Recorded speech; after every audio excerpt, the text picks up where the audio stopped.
Ever wonder why we can't just keep cranking up CPU clock speeds to infinity? Like, why isn't your laptop running at a blazing 100 gigahertz right now? Well, the answer really isn't a lack of engineering ambition. It actually comes down to the undeniable fundamental laws of physics. Welcome to this explainer on the physical limits of processor speed, where we're going to explore the super fascinating concept of physical delay in VLSI circuits. Here's our roadmap for today. We'll be looking at the speed limit of chips, understanding delay units, the RC delay model, propagation delay basics, solving the fan-out problem, and finally, the interconnect bottleneck. Let's just dive right in. Starting off with Section 1, the speed limit of chips. Okay, let's dive into this. Before we can even talk about billions of calculations per second, we have to acknowledge the absolute ultimate speed limit of computing. Why can't processors just run at an infinite gigahertz? Well, it's actually incredibly simple. Every single gate switch takes a tiny, microscopic fraction of time. And in modern processors, which are packed with literally billions of transistors, those fractions of a second add up really fast. That cumulative delay dictates everything.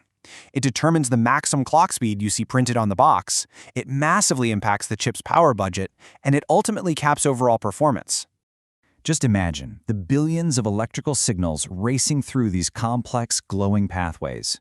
The entire foundation of timing analysis and chip design starts right here, with the humbling acknowledgement of these tiny, inescapable physical delays happening at every single junction across the board. Moving right along to Section 2, understanding delay units. Now, to really grasp this problem across wildly different manufacturing processes, say comparing an older 180 nanometer device to a cutting-edge 5 nanometer transistor, we absolutely need a normalized metric. Measuring in raw picoseconds isn't always helpful for architecture comparisons, mainly because newer transistors just naturally switch so much faster. So instead, engineers use tau. That's the intrinsic delay of a minimum-sized inverter, and it serves as our fundamental relative baseline. From there, we scale up to what's known as FO4, or fan-out of 4 delay. And this FO4 metric is incredibly important in the real world. In fact, major players like Intel and AMD use FO4 delays specifically to compare different microarchitectures. When the biggest companies in the hardware space need a reliable scorecard to see whose architecture is fundamentally more efficient, completely independent of the manufacturing process itself, they turn to this exact normalized metric. Which brings us to Section 3, the RC delay model. And this brilliantly illustrates what happens when we zoom all the way in on a single CMOS inverter. We can see exactly what causes these microscopic delays in the first place. It's essentially a 4-stage cycle. When the input goes low, the PMOS transistor turns on. When the input flips to high, the NMOS transistor turns on. But here's the catch. That flipping is not instantaneous. It takes time because the transistors have finite electrical resistance, and the nodes they connect to have electrical capacitance. They literally have to fill up and empty out with electrons. Think of the transistor's resistance kind of like the width of a garden hose, and the node's capacitance like the size of a water tank. Charging and discharging these electrical tanks through these resistive hoses simply takes time. The wider the hose, or the smaller the tank, the faster the switch happens. Engineers actually calculate this using some specific formulas. You'll notice the rise and fall delays are multiplied by a factor of 0.69. So why 0.69? Well, that's simply the natural log of 2, representing the mathematical point where our electrical water tank reaches exactly 50% full. You'll also see that the PMOS transistor mathematically has a higher resistance because it has lower electron mobility. Because of this little quirk of physics, engineers have to specifically size the PMOS transistor larger just to balance out the rise and fall times in a symmetric inverter. Pretty clever, right? Let's move to Section 4 and see how this builds into propagation delay basics. Taking that single gate math and applying it to a working chip gives us actual, measurable timing waveforms. If you hooked an oscilloscope up to the circuit, you'd measure the specific time it takes for a signal to cross from a 50% input transition over to a 50% output transition. Looking closely, you can clearly see the high-to-low delay, where the NMOS pulls the signal down, and the low-to-high delay, where the PMOS pulls the signal up.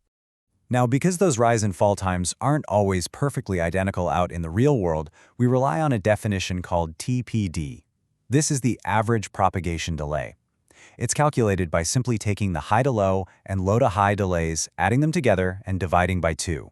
This average becomes the ultimate performance scorecard for gate transitions across a complex circuit. Next up is Section 5, Solving the Fan-Out Problem. This is kind of the climax of our story today. What happens when one tiny switch is forced to drive a massive electrical load down the line?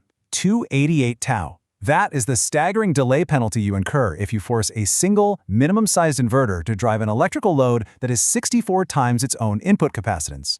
It's exactly like asking a tiny bicycle engine to pull a massive freight train. The electrical signal slows down to an absolute crawl. But there's good news. By smartly designing the circuit, we can drop that delay all the way down to roughly 24 tau. That is a massive 12 times improvement in speed. So how do we achieve this engineering magic?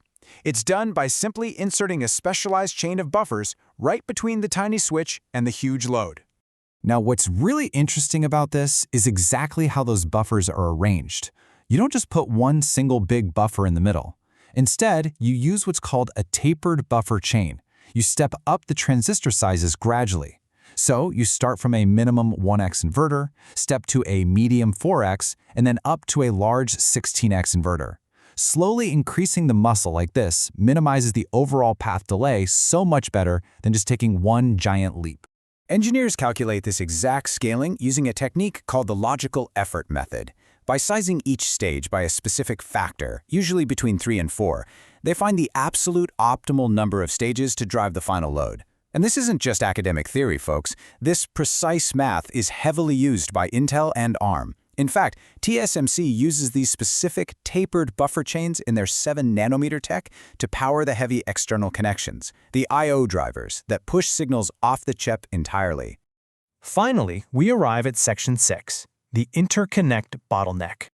As we push to the absolute cutting edge of silicon miniaturization, there is a major plot twist waiting for us: 70%.